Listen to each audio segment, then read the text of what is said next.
अस्सलाम वालेकुम students. Exercise 1.6 solve करते हैं बाय क्रैमर रूल्स। और ये इक्वेशन जो है, इन इक्वेशंस को मैंने सॉल्व किया था बाय मैट्रिक्स इन्वर्जन मेथड। अब मैं सॉल्व करती हूँ इसको सेकंड मेथड से।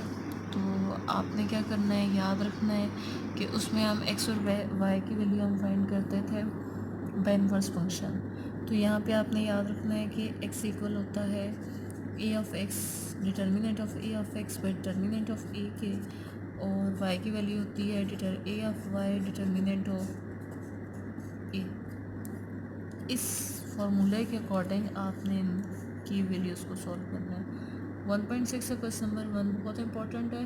इसके 8 क्वेश्चंस हैं और इन 8 पार्ट्स को पहले मैट्रिक्स इन्वर्जन मेथड से सॉल्व करें, देन इन्हीं 8 क्वेश्चंस को आप क्रैमर रूल से सॉल्व करें।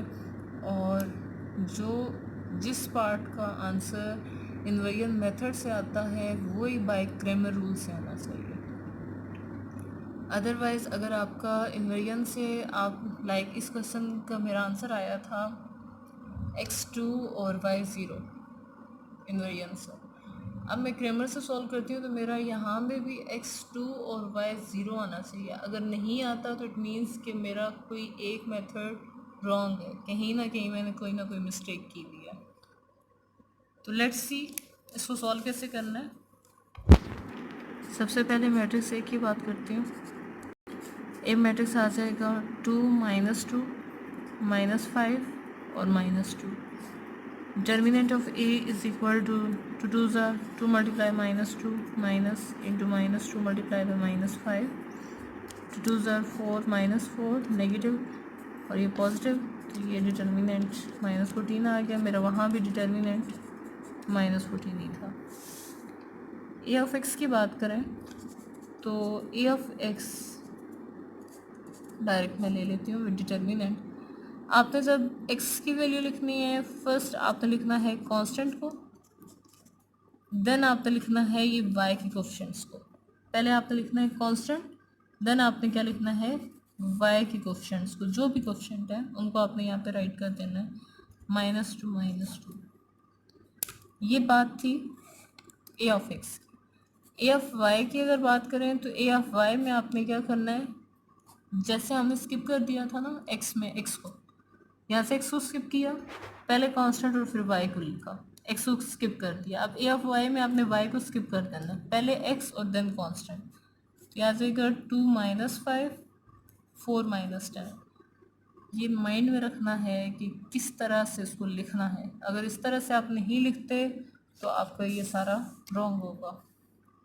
देन डिटर्मिनेंट ले लें, 4 multiply -2 -2 multiply by -10, 4 2s are 8 minus 2 10s are 20, negative negative positive, -28 a of x. Then a of y लें, 2 multiply -10 minus 4 multiply -5 -20 और माइनस माइनस प्लस 20। तो a of y क्या आ गया, negative negative positive, 0 answer. अब बच्चों आपने x is equal to A of x by A of y determinant form में answer इसका लिखना है। ए ऑफ एक्स का आंसर क्या है, -28 ओवर क्या था, determinant of A which is -14, negative negative से cancel, x is equal to 14 1 ज़र 14 2 ज़र, x इज इक्वल टू क्या आ गया 2। अब आपने क्या फाइंड करना है, y की वैल्यू।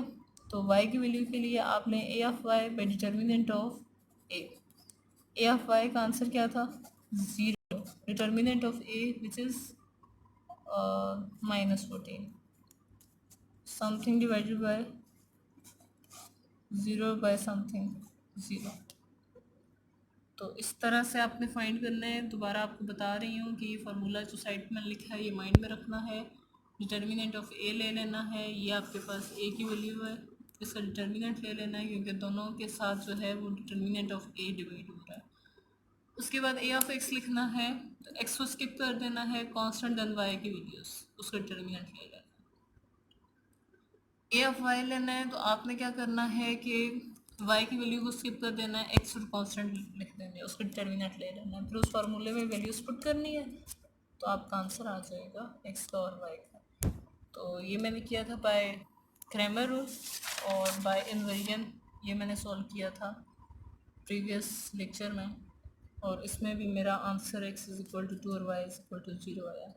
तो आपने इस तरह से एक इक्वेशन, एक क्वेश्चन को दोनों मेथड से सॉल्व करना है। दोनों मेथड आपको बता दिए, अगर आपको नहीं क्लियर तो मुझे कमेंट कर दें, कोई भी पार्ट है मैं आपको समझा दूँगी। अपना ख्याल रखें। अल्लाह हाफ़िज़।